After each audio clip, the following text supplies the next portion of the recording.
believe there's a huge lack of imagination in the world, and I think that's a problem. If I was a prime minister, there would be a subject in school called imagination, but I'm not the prime minister. I'm a musician, and when you make music, it's all about imagination. You imagine a sound or a rhythm or melody, and you bring that to life. This far, I released more than 350 records, and all of them have been a practice in imagination. Imagining what music can be, except what it already is. The oldest music instrument found is a flute that is 40,000 years old. And when you play it, it plays the same musical scale that we use today to compose most pop songs. And this is from a time when we were hunting mammoths and shared the planet with Neanderthals. But Neanderthals, they're no longer here. They used tools and they had language and they had brains that were bigger than ours. But as far as we know, they didn't have art, they didn't have music, maybe they didn't have our imagination. So are we humans the only one who can play and enjoy music? In one of my other projects, I gave synthesizers to the monkeys of Stockholm Zoo to explore if they had any musical skills. They didn't. None whatsoever. They suck. Maybe music is unique to our civilization. So we sent specially composed music into space from the Swedish space station Esrange. It was transmitted 9 years ago as a business card from humanity. Now it has traveled for 9 light years, still no reply. So that was another project of mine that failed. But as I'm an artist, my job is not to succeed or to find the answers, but to ask the questions. So why do some people get a lot of ideas and others can't even imagine that the world is changing? That everything is evolving all the time and how new ideas develop from old ideas. Maybe except for crocodiles and bicycles, but almost everything else could be and will be much better than it is today. Like old cars, they were really bad. Now they're getting better. Old computers, really bad. Now they're getting better. I can't even imagine what a computer can do in 20 years from now. In a time where the world is changing faster and faster, we are changing too. So right now we are very much merging with technology, replacing nature with civilization. Some say that we're transforming into a new species. How come that so many of us don't see this? Because we can always see the present and we can remember the past, but we need to imagine the future. Lack of imagination can be dangerous. You remember these guys?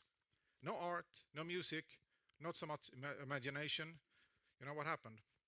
Children, they imagine all the time. They find a stick, and in their imagination, it can be a person, a lightsaber, an animal, spaceship, a robot. So when does this stop? And why? Is it education? Is it our parents? Or is it our workplaces? Because when we grew up, we just see a stick. This was a school a few hundred years ago and a school of today. Is this the best school we can imagine? This is a residential house from ancient Rome, and the one to the right is a newly built house in Stockholm 2,000 years later. I'm not an architect, but is this the best we can do? The cities we have and the ones that we're building, are they the best we can imagine?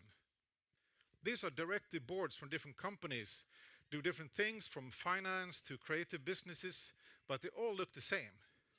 In the world of music, it's much better because you can see that these guys like hip hop, these guys like black metal, and these girls like Japanese pop. I'm not saying that the boards of companies should dress like that, but it's far more creative. This was the structure of power in ancient Egypt, like 5,000 years ago. This is the structure of armies. This is the structure of most big corporations.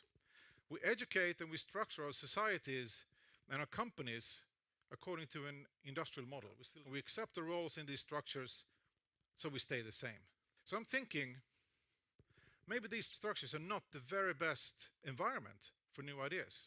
Sometimes bad environments, like a crisis, could be a motivation for new ideas, like global war or space race. But surprisingly often, disruptive ideas come from play and from having fun. When the church organ was developed into the first self-playing music instrument, Then the first programming code was invented like 400 years ago, and that made it possible so we could build the first programmable machines and started the Industrial Revolution. The mechanics from another music instrument, the harpsichord, became the typewriter. So technologies coming from music instruments became the computer that totally changed the world. Mechanical toys became robots. This is one of the guys that invented this new amazing material graphene that is only 1 carbon atom thick. A project they did before graphene was the levitating frog. So they proved that if we generate a magnetic field that is strong enough, a living frog in itself becomes magnetic and float in midair, which is not very practical, but it's very cool. This is an early game for Amiga, not so impressive, but the guy who built this game later came up with better and better ideas, like PayPal, Tesla Motors, and SpaceX. His name is Elon Musk. So what are the mechanisms behind creativity? Where do new ideas emerge? And can we improve our idea-making skills? I'm convinced that is actually a matter of training. I mean, we'll go to seminars to hear people talk about creativity like I'm doing right now. But to me, it's like reading a book about how to lose weight. I mean, in order to lose weight, you have to exercise. I think you have to practice creativity by being creative. Practice your innovation skills by doing innovations. So me and my colleagues make training camps for those who want to improve their idea-making skills. And I'm trying to observe my own creative process as an artist. Where do the ideas come from and under what circumstances? Here's an example. We did an app that transforms any sound into funky music in less than a second. It's called the Yellowfire. You should get that. And you do that by moving and flipping colored cubes on your app. It later became a car ballet. The app looks a bit like Rubik's Cube, so we built this project with 16 cubes that control 6 different instruments. And it's very, very difficult to program. Or you can play with candy. So you compose a song, then you eat it. Or changing the perspective with these giant inflatable cubes with built-in gyro sensors for music control. So instead of me flipping the cubes in the app with my big finger, we made the cube super big and I become really small. So, from one idea came many others. By asking the question, is this the best I can imagine? Can a drum machine be a social meeting place and a game to bring people together? This one can, because it's so big, so you have to make friends in order to make music. Instead of planting a tree outside Malmö's new concert hall, can a tree be listening when you play on it? Can it learn from you and play back its own music? This one can do that. This is a music sculpture. You play that by touching different areas of this thing and then touch each other's skin. And it was developed in collaboration with different groups of disabled kids. We built a tennis game for blind people or seeing people blindfolded. You play with sounds and music instead of a ball. People with disabilities sometimes develop a superpower. So this is a game where blind are much better players than seeing people because they have this super hearing. Inspired by this, we have built superhero costume that block out one sense and replace it with a non-human super sense. In this one, you can control music with your brain waves. If you're relaxed or focus in your thoughts, then you make different musical choices. This is a whole block in Kista outside of Stockholm that we transformed into world's biggest online game, collaboration with a group of students from KTH. You find this one, Brunkebergstunnel in Stockholm. It's a system that transforms normally ugly and scary pedestrian tunnels. So if you sing a note in one of these 5 tunnels in Stockholm, they sing back the same notes but with a beautiful choir. They're also learning all the notes that everyone has sung. So each tunnel will develop a unique musical dialect. We're building Internet of Sounds instead of Internet of Things. So the sounds of the objects in your home become digital controllers. This is 25 stupid, small and simple robots that need the help of humans to find their way, so they all carry a sign. Please help me find my way. This is Anna, a robot with built-in disabilities. Would you like to play a game of Pong? Okay, let's go. So she doesn't move very well. She's visually impaired, she's hearing impaired, and she easily gets lost and has autism. But unlike other robots, she is very open about her disabilities, because it's not easy to be a robot. And I think it's good for us to be aware of that, to prevent possible future robot racism. Because right now we're building robots to be our slaves.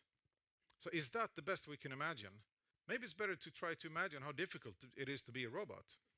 So I'm trying to imagine new things all the time.